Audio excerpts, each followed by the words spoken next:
શ્રી વલ્લભાધીશ કી જય. સવારે અસારવામાં ખૂબ આનંદ લીધો, પણ માઇક્રોફોન નહોતો એટલે અવાજ થોડો ધીમો આવ્યો.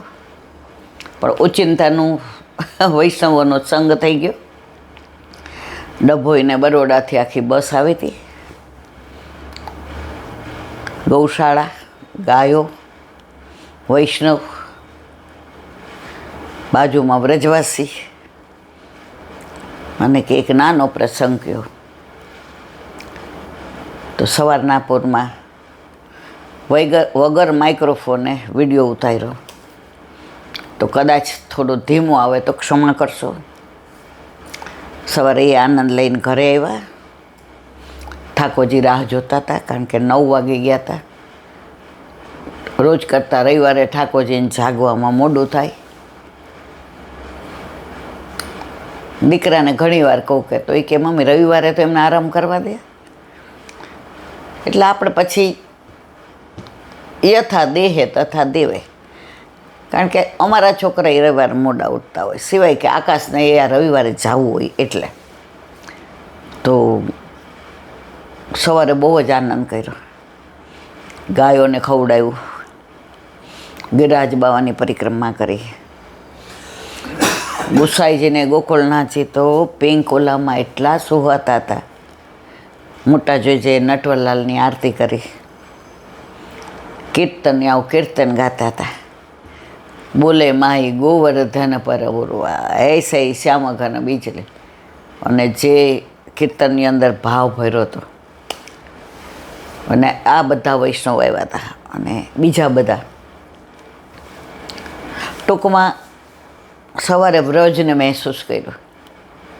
એ રજ, એ માહોલ, અને એક 2.5 મિનિટનો વિડીયો મોરનો તમે લીધો કે જાણે પોઝ આપતો હતો. 2.5 મિનિટ સુધી કળા કરી, ટેવું બોલ્યો અને ચારે બાજુ આનંદ કરતો હતો. તો 2.5 મિનિટ સુધી મોર પોઝ આપીને ચારે બાજુ કળા કરે. હવે એનું અનુસંધાન મૂકજો બધાને, તો તમને બધાને આ મોરનો વિડીયો મૂકશું, જોજો. અસારવા જેટલું અમને વાલો છે એટલું મોરને, ઢેલને, વાંદરાવ હોય, ઘોડા છે, ગૌશાળા છે, વૈષ્ણવ છે, બહાર વ્રજવાસી બેઠા હોય, બગીચાની અંદર બધી વનરાય હોય, કશું બાકી નથી રહેતું. એટલે અઠવાડિયાનો ઓક્સિજન અસારવાથી ભરીને આવી જઈએ, પાછા બીજા રવિવારની રાહ જોઈએ. જ્યાં જવા માટે રાહ જોવી પડે એ અલૌકિક, અને જ્યાં જઈને આવ્યા પછી મહેસૂસ થાય કે કાંઈક લઈને આવ્યા એ અલૌકિક. બાકી દારૂ પીવાવાળા હાંજ પડે એટલે મેખાનાની રાહ જોવે, પણ એ જઈને ગુમાવીને આવે છે. અને એની તો ચડે ઉતરે છે. અહીંયા તો જે એવો ઓલું છે ને, એ તો प्रेम की बात है. वो तो चढ़ के उतर जाती है, लेकिन आ तो एक बार चढ़े પછી ક્યારેય ઉતરવાનું નામ ન લે. તો આવો આનંદ. અત્યારે હિંડોળાના દિવસો, એવા સરસ કીર્તન હિંડોળાના. એમાંય ગિરિરાજ બાવાની ઉપર, યમુના કિનારે, યમુના પુલિન પર, નંદાલયમાં, નિકુંજમાં. સારસ્વત કલ્પમાં આપણે શું હતું એ ખબર નથી, પણ અત્યારે જ્યારે આપણા ઘરે, આપણા માથે બિરાજતા આપણા ઠાકોરજીને આપણે કીર્તન કરીએ, ત્યારે આપણે સારસ્વત કલ્પમાં પહોંચી તો જઈએ છીએ કે ખરેખર ઠાકોરજીને સામના જે હિંડોળે ઝૂલે છે.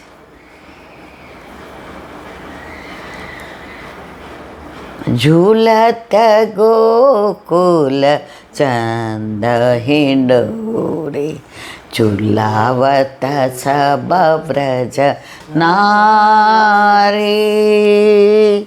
ઝૂલત ગોકુલ ચંદ હિંડોળે, ચૂલાવત સબ વ્રજ નારી સંગ સોહિત વૃષ ભાન નંદિની સંગ સોહત વૃષ ભાન નંદિની પહેરે કસુંબી સારી પહેરે કસુંબી સારી ઝૂલત ગોકુલ ચંદ હિંડોરી ઝુલાવત સબ વ્રજ નારી પચરંગી દોરી ગૃહિલીની દાંડી સરસ સવારી પચરંગી દોરી ગૃહિલીની દાંડી સરસ સવારી હાસ કરન પ્રભુ મોહન ઝૂલત મોહન ઝૂલત મોહન ઝૂલત ગિરિ ગોવર્ધન તારી ગિરિ ગોવર્ધન તારી ઝૂલત ગોકુલ ચંદ હિંડોરી ઝુલાવત સબ વ્રજ નારી ઝુલાવત સબ વ્રજ નારી અત્યારે એક ઘર એવું નહીં હોય જ્યાં ઠાકોરજી બિરાજતા હોય, હિંડોળો હોય કે ન હોય, વ્યવસ્થા હોય કે ન હોય, રૂમ રસોડામાં જ રહેતા હોય, પણ કીર્તન તો હિંડોળાના ગાવાના ગાવાના ગાવાના અને દર્પણ લઈને ઠાકોરજીને ઝૂલાવાના. હૈયાના હિંડોળે ઝૂલે મારો નાથ. બીજું કાંઈ ના આવડે તો હૈયાના હિંડોળે તો ઝૂલે ને.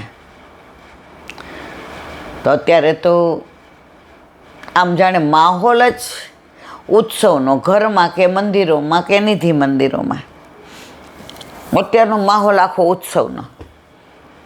અષાઢ શ્રાવણ, હવે અષાઢમાં જો આ હિંડોળા, પછી શ્રાવણ મહિનામાં પવિત્રા એકાદશી ને પવિત્રા બારસ, ઠકરાણી ત્રીજ,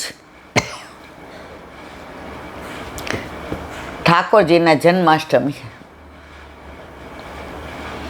પછી આવશે દાનના દિવસો,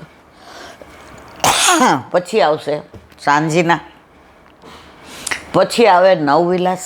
મારો કહેવાનો આશય આ 3 મહિના અષાઢ શ્રાવણ ને ભાદરવો આસો ઉત્સવથી ભરપૂર. જોકે આપણે ત્યાં તો 12 મહિના ઉત્સવ. ગોસાઈજીને ખબર હતી કે આ જીવ બધા કળિયુગના છે. જો આવો આનંદ નિત્ય નવતમ લીલા નહીં હોય તો વૈષ્ણવ કંટાળીને છોડી દેશે.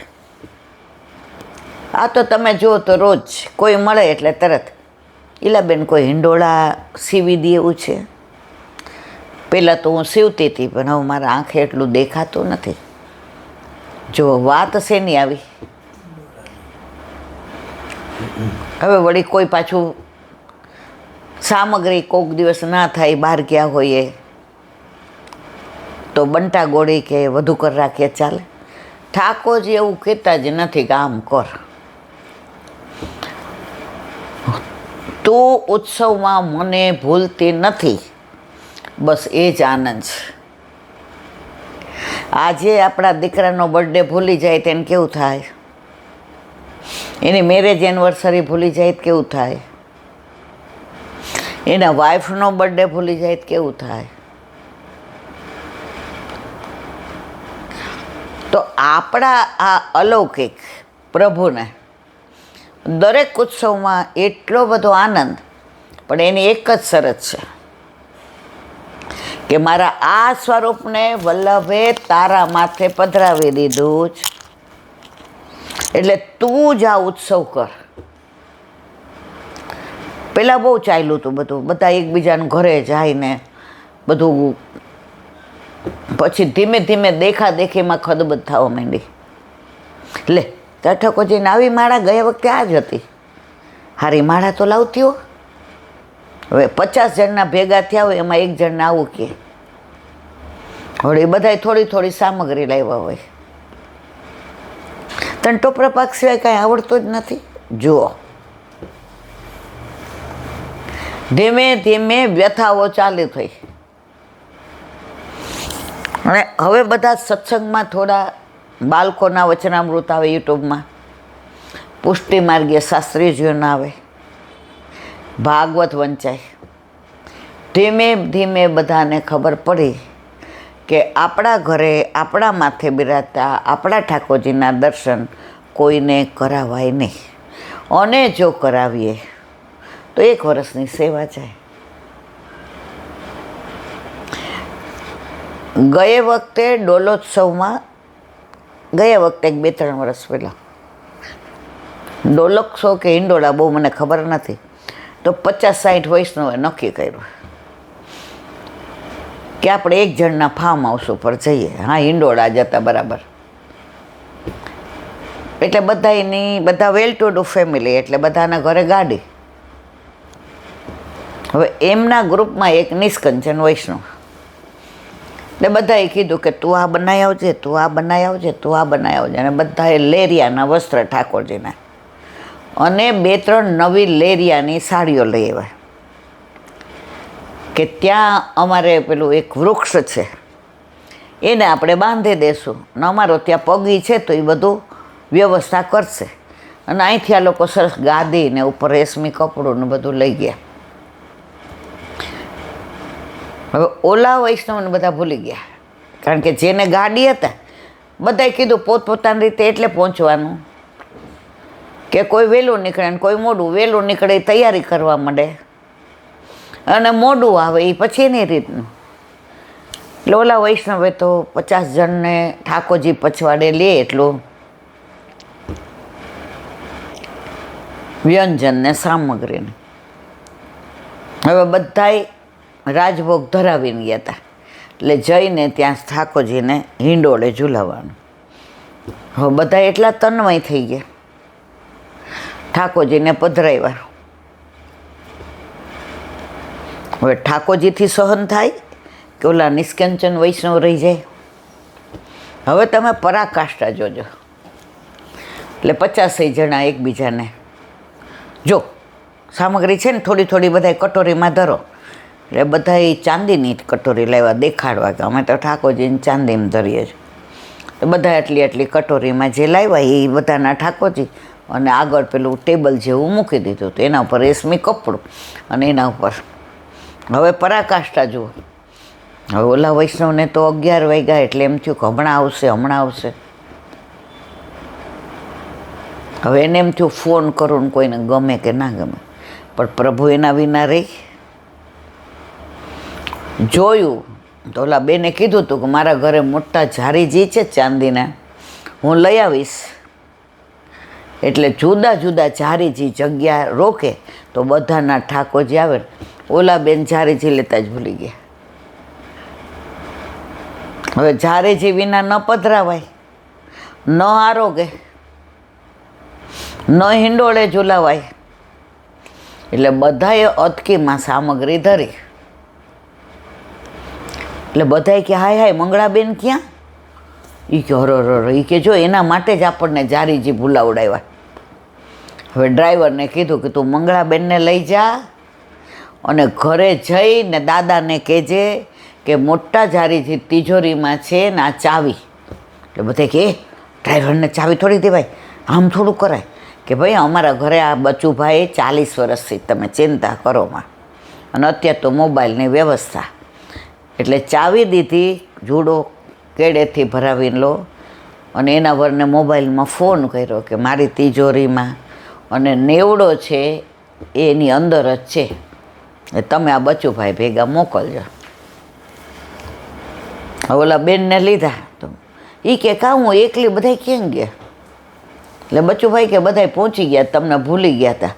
એ કે તો કાંઈ વાંધો નહીં, હું તો મારા ઠાકોરજીને કીર્તન અહીંયા. એ કે ના બધા રાહ જોવે છે જારીજી. હવે ઓલા બચુભાઈ 40 વર્ષથી એટલે બોલતા તો બિચારા ના આવડું, પણ 90 બોલતા ન આવડું. એટલે કે જારીજી આપણે ઘરેથી લઈને જવાના જ. ઓલા એ કાઢી જારીજી તો 90 બાજુમાં પડ્યો હતો, એટલે જારીજી દીધા. એટલે ઓલા મંગળાબેનને બોલાવ્યા. એ કે આ જારીજી ચાંદીના જો ભારે છે, તમે બરાબર સાચવીને લઈ જાજો. એટલે બચુભાઈ ગાડી સ્ટાર્ટ કરી. એ કે બેન લીધું ને ઓલું જારીજી? અંદર જોયું તો 90 નહીં. ઓલા બેન પાછા ગયા. એ કે આ જારીજીની યારે 90? એ કે એણે મને કીધું તું હાલો હાલો. ખોલીને જોયું તો 90 બાજુમાં પડ્યો હતો. આ બેન ગયા. બધાય કે ઠાકોરજી અમને જતાવી દીધું કે તમારા ઠાકોરજી વિના અમારા ઠાકોરજી ઝૂલશે નહીં. હવે તમારા હાથે જારીજી ભરો, અમે બધા હાથ લગાડીએ અને ઠાકોરજીને બધાય ઝૂલાવીએ.